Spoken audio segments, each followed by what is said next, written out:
Okay, good evening everyone, and also to my fellow classmates and to Sir Salvania. So this is my reporting for today. The Coriolis Flow Sensor by Van Victor P. Maghanoy. Okay. So Coriolis mass flow meter, simultaneously measurement of mass flow, density, temperature, and viscosity.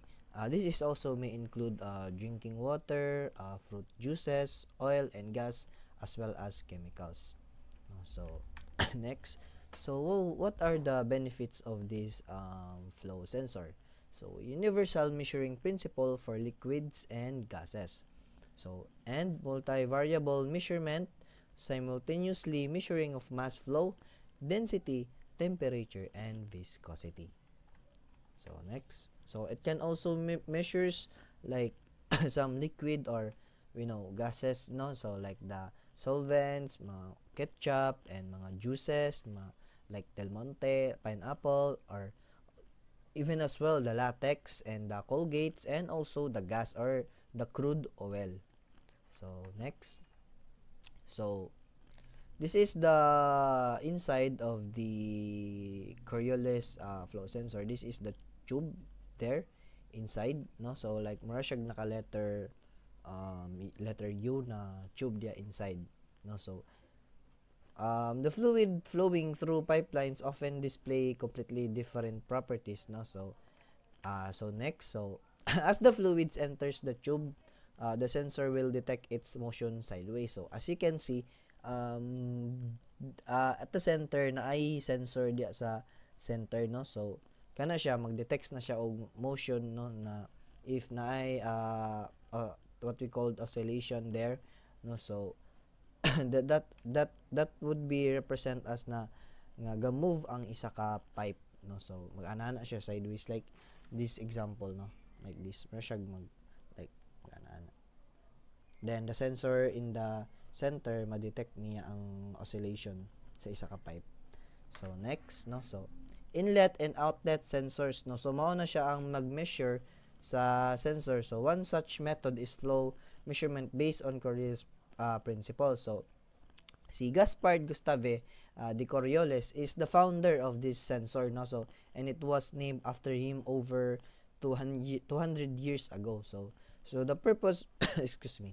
So the purpose of the Coriolis principle allows the flow measure to be directly measured, no. So let us take a look closer at how this Coriolis measurement sensor works. So an exciter causes this tube to oscillate constantly. So what I said in the earlier, no, the center one, no, so siya ang mag-oscillate, no, constantly.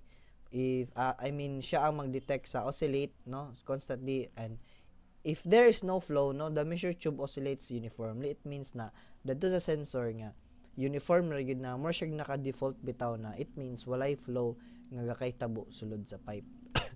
Okay, next. So when the fluids enter in the tube, no, mag-wave na siya, mag-wave ang katong mag-wave na siya ang murag iyahang pipeline. So the inlet and outlet sensor is located after the fluid enter inside, and the outlet is located before the fluid flow outside. So kaning nasa ibabaw nga duwa ka buok ka nang gapuli-puli og sigad, no. So mao na siya ang mag-detect kung unsa ka paspas sorry, kung unsa ang density or measurement sa fluids na ga-flow dito sa pipe, no. So next, so this is the highly sensitive sensor pick up this change in the tube oscillation in terms of time and space. So this is they called phase shift, no. So they calling that phase shift, it's because gina mo na siya ang mag-measure sa liquid sa ga-flow dito sa pipe, no. So magpuli-puli na siya. I'll be backing the page, no. So mura na siya like this, guys, oh. Pag if walay flow, no, so ana ra man na siya, like if butang na to water lang ana, no. So ana ra gyud na yang wave, hinay ra gyud na siya, hinay. And then if kusog kaayo, no, so like if water ang fluid na gasulod, no, kusog man gyud ang water, depend, no. mo na siya, miya na ang may tabo siya, mag wave na siya, no. And then kana ding mga sensor ma-detect din na niya dayon kung unsa kapaspas ang tubig nga ga-flow dito sa sulod, no? So next, so the flow, it can determine the density of the flowing fluids, no. So also di ay ang kanidi ang sensor, no, makuan pud niya, ma-determine pud niya ang density kung unsa ang ga-flow dito sa sulod. So let's say for example, no, so like the fluids of the water and the honey. So we all know that the honey is has a greater density than the water. So like for example, ang water ang ga-flow dito sa pipe, no.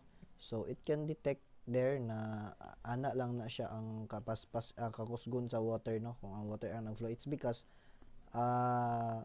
water has a lesser density than the honey. So but if ang honey ang mag-flow dadto, ana lang na ang iyang movement, hinay lang jud kaayo. It's that because of the density naga-flow dito sa pipe, no. So ma-measure po na dito sa sensor kung unsa ang density naga-flow dito sa sulod sa pipe, no. So that are just the basic example on how the sensor works. So that would be all for my report, and thank you.